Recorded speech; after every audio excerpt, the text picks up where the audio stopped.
girl, who I'll call Annie, was told to pick out a puppet that represented her father. Throwing Elmo and the princesses far across the room, she rummaged for the oh-so-familiar yellow snake. Then, sitting back, the therapist and I observed her play. Her play was aggressive. It was full of blood and violence. It was no normal play, that was for sure. But it wasn't until after the session that the therapist told me this was normal for Annie. In fact, she'd been acting out the same scene for weeks. You see, Annie came from an abusive home. So this last year, I had the opportunity of working alongside my school counselor, who doubled as a play therapist. And I could sit in on some play therapy sessions if their parents allowed me to. And though I was only able to observe one little girl in play therapy, many other children undergo situations that they can successfully work through by using play therapy. This morning, I'd like to share with you the unsettling facts about child abuse in our society, but also how it can be treated, and by first describing what play therapy is and how it's been proven to be successful.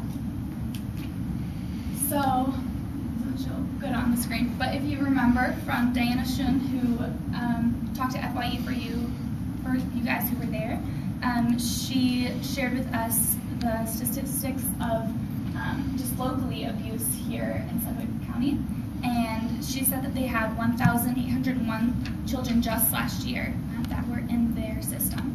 And then this is how the different abuse, the different kinds of abuse that the children went. And this isn't just locally a problem, obviously, so this is nationally. And if you just look to the left of this graph and you see how high those numbers are, you can see just how many children are affected by this.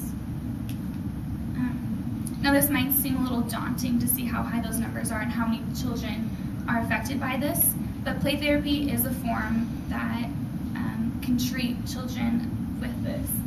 So first of all, what is play therapy? Play therapy is a form of treatment that uses play rather than verbal communication.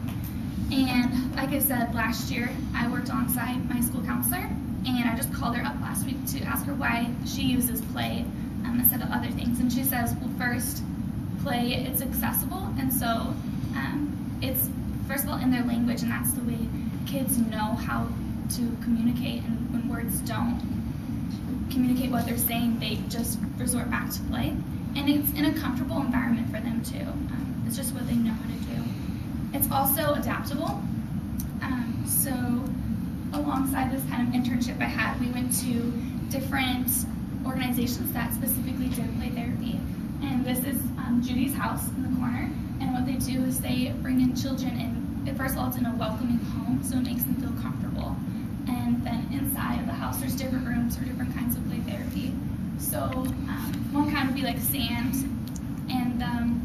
therapy, and then there's all these figurines on walls, and they would pick figurines that would represent like their pain, and what they would do is they would bury it in the sand, and it's very it represents a lot, and it's very powerful. There's other things like dress up and art therapy, and of course puppet therapy that I got to witness. So to some people it might just seem like play, and you can't understand why it would be effective, but there have been some studies to prove that play therapy is effective. So Brad, Ray, and Ryan, what they did is they took 93 case studies. In each case study, there was a group that didn't receive play therapy and then a group that did. And they compared the two, and they looked to see like what the improvement was. And so the play therapy group did better. And so from the 93 of them, the effect size was 0.8, which is really high. And then they compared their study to previous studies like theirs. And if you look at the second to last row, you can see that all of them were really high. So anything above 0.5 is high. And I even got to see a success story of my own in Annie. So I got to watch Annie play therapy for 2 months. And like I said before, her play was really aggressive and violent. And it never really had an ending to her play, and that's something that's really big in play therapy. And so towards the end, even though playing with puppets, she didn't have a happy ending, just having an ending is really positive and a really good thing to have.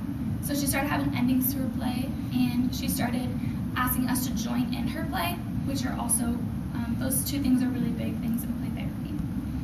So, as I stated before, child abuse is something that definitely happens around us, but also nationally. Play therapy is just one way that children can work through this pain. With a little guidance and support, children can play out the pain and they don't have to use words and search for words. So it might just look like sand, or a drawing of 3 disproportional flowers, or even just 2 puppets taking on a world of their own. But play is a representation. It's a representation of what we think, feel, and care to express. And just like Annie, play can even be a way of healing.